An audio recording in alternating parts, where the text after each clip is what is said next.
मित्रों, वैदिक ज्योतिष केंद्र में आपका स्वागत है।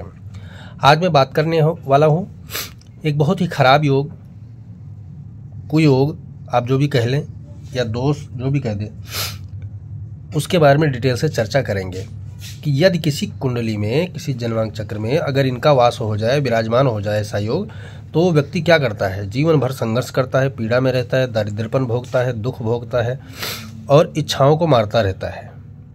सफल नहीं होता किसी में, चाहे वो उद्यम कर ले, नौकरी कर ले, ऐसी बात तो सरकारी नौकरी इनकी लगेगी नहीं, और कुछ भी करता है उसमें असफल ही रहता है। लगभग असफलता उसके हाथ में लगी रहती है। अच्छा, बहुत ज़्यादा कर्ज भी हो जाता है, समस्या ये उत्पन्न कर देता है कि व्यक्ति कहाँ जाए, क्या करे, कैसे क्या करे, कोई रास्ता नहीं होता है। तो आज ऐसे ही ये योग है जिसका नाम है दंड योग संपूर्ण विश्लेषण। आपके किसी भी जातक की कुंडली में ऐसा योग बनता है तो उनका समय रहते ही उपयोग में उपाय बताऊंगा, इसमें आप उसका जो है शांति अवश्य करवाएं। मित्रों, चलिए अब वीडियो स्टार्ट करते हैं। तो दंड योग संपूर्ण विश्लेषण, दंड योग होता क्या है? सबसे पहले ये समझ लीजिए, पूर्व जन्म कृत्य जो होते हैं, कई बार पूर्व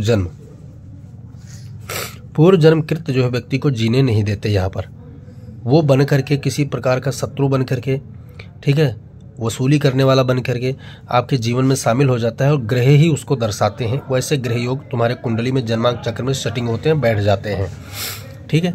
तो सारे कृत्यों का, ये पूर्व जन्म का किए हुए गलत कर्मों का नतीजा है कि ये योग कुंडली में विराजमान होता है। तब वो क्या होता है कि ईश्वर द्वारा इसको किया गया दंड योग कहा गया है। आपको दंड मिल रहा है, दंड झेल रहे हैं आप, ठीक है। यह है इसका मूल अर्थ। अब हम बात कर लेते हैं इससे पीड़ा क्या होती है। तो पीड़ा आप ये समझ लीजिए कि कोई ऐसा शब्द नहीं है, संघर्ष की बात मैं कर रहा हूं, बेरोजगारी की बात कर रहा हूं। बेरोजगारी व्यक्ति झेलता है, बीमारी में उसके निवेश बचत चले जाते हैं, आर्थिक तंगी बहुत ज़्यादा होती है, आर्थिक तंगी झेलता है व्यक्ति। इसी कारण व्यक्ति ऋण लेता है और ऋण के नीचे दब जाता है, कर्ज लेता है, ठीक है। दुर्घटना आदि कई बार जीवन में उसके बन जाते हैं, ठीक है, दुर्घटना आदि बन जाते हैं। वो क्या है, उसके पैसे गबन हो जाते हैं, पैसे जो है उसके गबन हो जाते हैं। ऐसे व्यक्ति क्या होता है, स्वभाव से जो होते हैं वो थोड़ा सा क्या है, भोलेपन में होते हैं। अच्छा, भोलेपन का फ़ायदा ही जो है दुष्ट लोग उठाते हैं। अब इन्होंने पूर्व जन्म में ऐसा कुछ किया होगा कि वही लोग जो है इनसे हड़पने के लिए इस जन्म में आ गए, ऐसा नियम बताया गया है। तो ये सारी चीज़ें आपके जीवन में रहने वाली हैं। इच्छाओं को व्यक्ति मारता चला जाता है कि हमारा अब भाग्योदय होगा, हम इस धंधे में जाएं, इस लाइन में जाएं, इस सेक्टर में जाएं, इस कैरियर में करें, यहाँ निवेश करें। बहुत सारा विचार, परिवार कुटुंब को लेकर परेशानी, संतान भी कहीं ना कहीं उनके अपनी इच्छाओं पर निर्भर नहीं रहते, वो भी उल्टा सीधा कर्म करने वाले बन जाते हैं।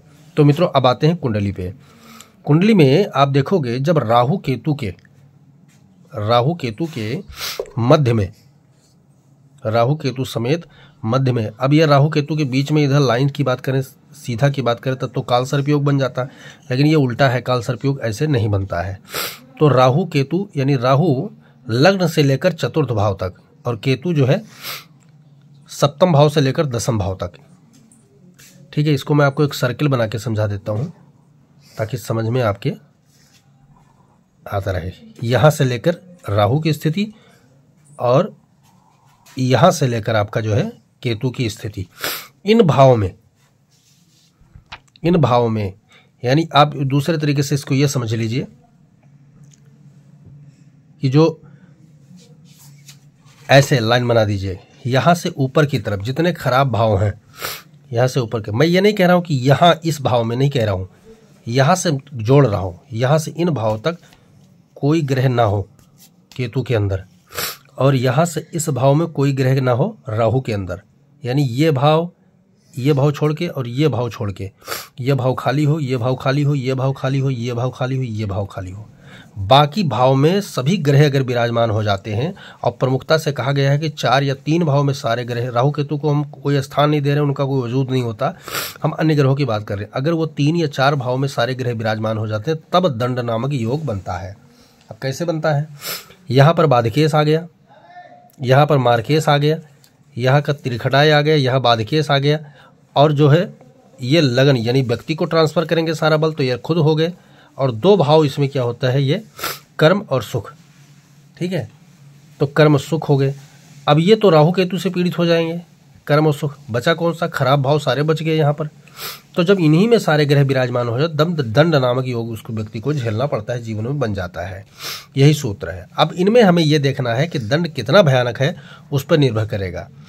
तो अगर चंद्रमा शनि यहाँ बैठे हैं, 20 योग बन गया, दंड को बढ़ाता है। बुध गुरु एक साथ हैं, शत्रु ग्रह हैं, दंड को बढ़ाता है, ठीक है। इसी प्रकार जो है शनि मंगल एक साथ बैठ जाएंगे, खपर योग हो जाएगा। शुक्र सूर्य एक साथ बैठ जाएंगे तो ये भी खराब योग है। गुरु शुक्र एक साथ बैठ जाएंगे तो ये भी खराब योग है। यानी जितने एक दूसरे के शत्रु ग्रह एक साथ में बैठेंगे वो उतनी ही अस्तुप दंड को बढ़ाएगा। और जहाँ पर शुभ ग्रह जैसे सूर्य बुध यहाँ विराजमान है, गुरु सूर्य मित्र है और सूर्य बुध मित्र हैं, तो यहाँ पर क्या दंड को थोड़ा सा राहत दिया, कम किया। लेकिन जैसे जैसे एक दूसरे के शत्रु योग बनेंगे और ज़्यादा खतरनाक योग बना के बैठ जाएंगे, तब क्या होगा, दंड और हानिकारक और भयानक हो जाता है। तो क्या आपके कुंडली में ऐसा कोई योग दिखाई दे रहा है आपको? मित्रों, एक चीज़ और मैं बताना चाहूँगा, इसमें यह है कि लग्न से लेकर इधर भाव में अगर सारे ग्रह डिपेंड करते हैं, ज़्यादा बैठते हैं, तो क्या होगा, 100% कष्ट और परेशानी रहती है, वो और ज़्यादा पीड़ादायक होती है। और लग्न से दशम से इधर वाले सारे ग्रह अगर आ रहे हैं तो ये क्या होगा, रास्ता यानी परेशानी में तो फंसोगे तो कहीं ना कहीं आपको रास्ता नजर आएगा। और यहाँ पर कई बार रास्ता नजर नहीं आता, व्यक्ति डूब डूब के कई बार हो जाता है, यानी पानी में कोई कूद गया तैरना ना आता हो, वो वाली स्थिति इस लाइन के में रहती है। और ये वाली यहाँ पर डूबोगे, पानी में डूबने का मतलब हालत पैदा होंगे, लेकिन कहीं ना कहीं आपको उम्मीद दिखेगा, रास्ता दिखेगा। तो ये है दोनों साइड में अंतर। अब मैं बात कर लेता हूँ इसका उपाय क्या है, कि किसी कुंडली में कहीं ना कहीं ये तो मिले जाता है, तो किसी कुंडली में अगर ये उपाय बन रहे हैं, मतलब ये योग बन रहे हैं, तो उपाय क्या कर सकते हैं। उपाय ये करना है कि आपको तुला दान करना है। एक तो